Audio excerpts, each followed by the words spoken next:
ワールドカップは見ていたけど、その後何を見ればいいのかわからない。そんなサッカーライト層の皆さん向けに、今回は今後追っておくべきネクストスターを紹介します。皆さんこんにちは。にわかじゃないのだ。ずんだもんなのだ。はいはい。それひどいのだ。4年に1回だけ急にサッカー人格が芽吹く人には、これくらいでちょうどいいのよ。開幕3秒で信用がない。今回は、ワールドカップを見てこの選手気になるなとなった人向けに、ここからクラブでも追いやすいネクストスターを6人紹介します。6人もいるのだ。僕の週末が足りなくなるのだ。安心して、今回は3人だけよ。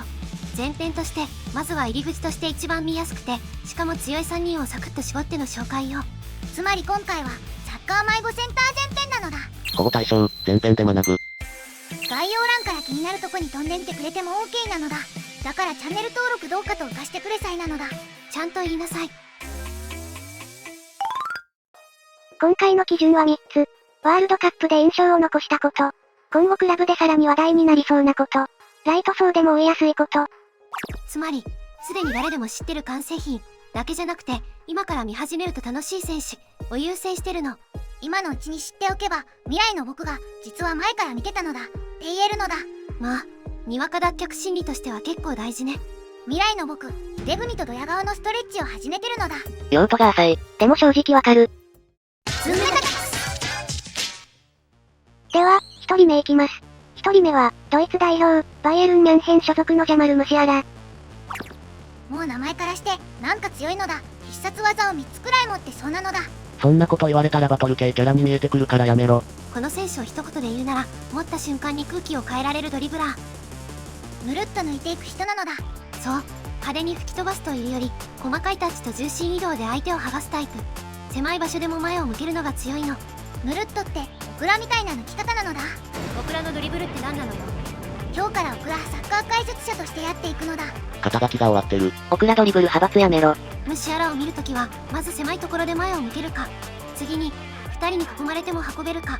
最後に、持った瞬間に攻撃の速度を変えられるか。この3つを見ると分かりやすいわ。ただ抜く人じゃなくて、持っただけで試合の空気を変えるタイプなのだ。そう、相手からすると、今この人に持たせたくないって感じる選手ね。学校で言うと、こいつにマイク持たせたら全部持っていく人なのだ。例えのジャンルが毎回バラバラで。でもちょっとわかる。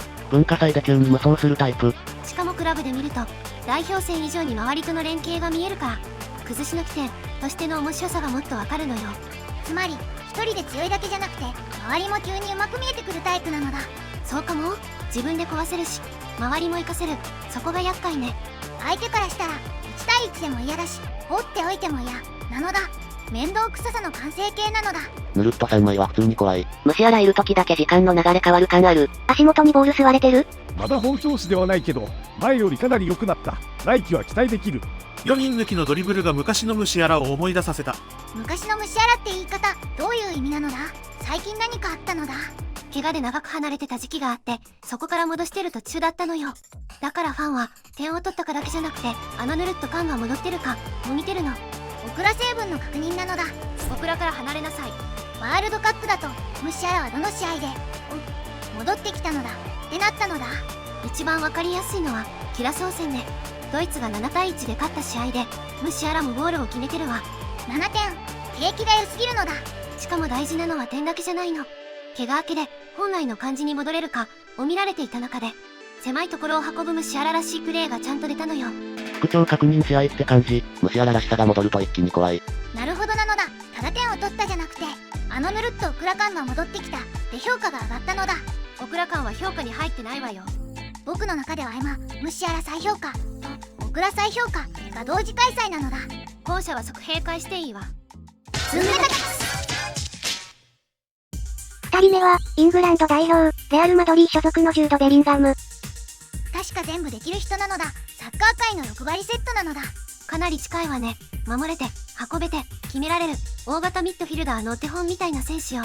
全部できるって、それも主人公なのだ。しかも最終回前に覚醒済みの主人公なのだ。初心者にも分かりやすいのは、ボールを奪った後にそのまま前進して、気づいたらゴール前にもいるところね。仕事量がバグってるのだ。中盤にいた人が、次の瞬間には前線にいるのだ。通勤ルートが短すぎるのだ。見るべきポイントは、奪ってから前に出る流れ、攻守の切り替えの速さ、ゴール前への飛び出し、この3つよ。つまり、守備の人かと思ったら攻撃にもいるし、攻撃の人かと思ったら守備にもいるのだ。そうだからなんかずっとすごいって印象が残りやすいの。ワープしてるのだ。してないわ、ちゃんと走ってるの。そこがもっと怖いのよ。つまり体力おばてなのだ。スタミナが主人公補正すぎる。中盤の皮をかぶったラスボス。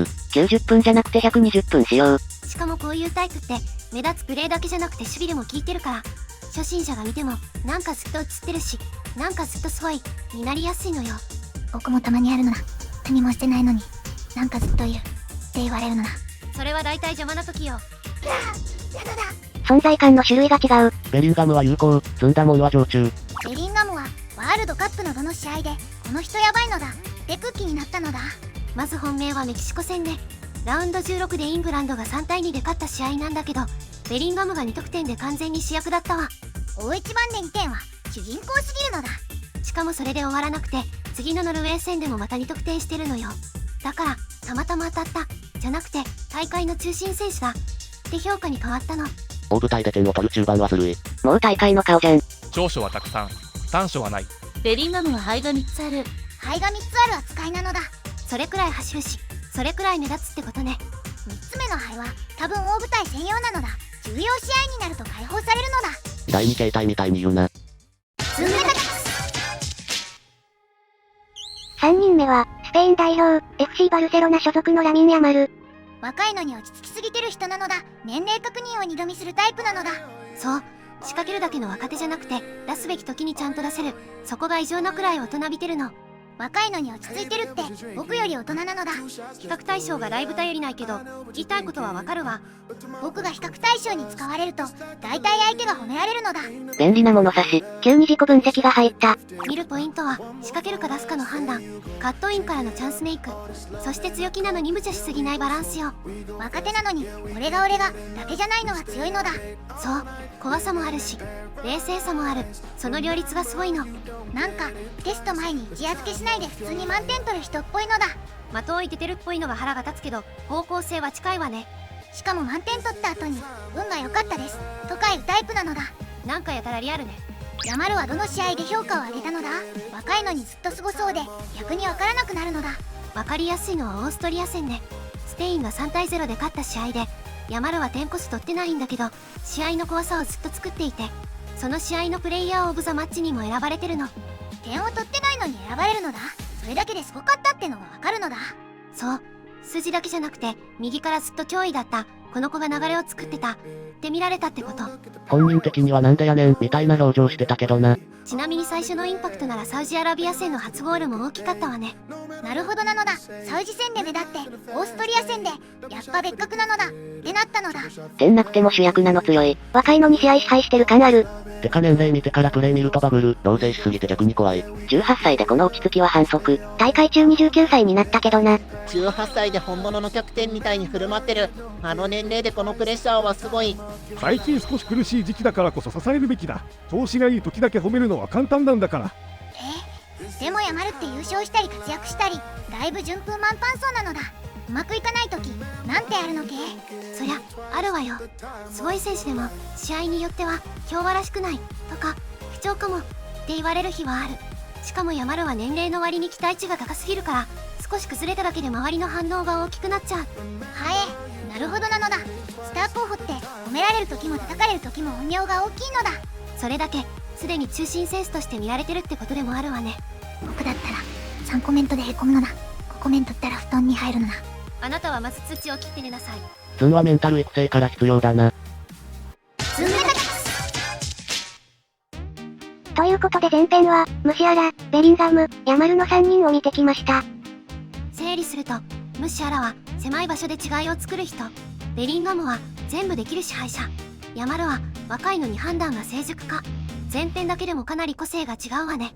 同じすごい若手でも全然タイプが違うのだ。ぬるっと系、全部できる系、落ち着きすぎ系なのだ。へえ、そのざっくり分類意外と悪くないわね。僕も今日はたまに正解を出す日なのだ。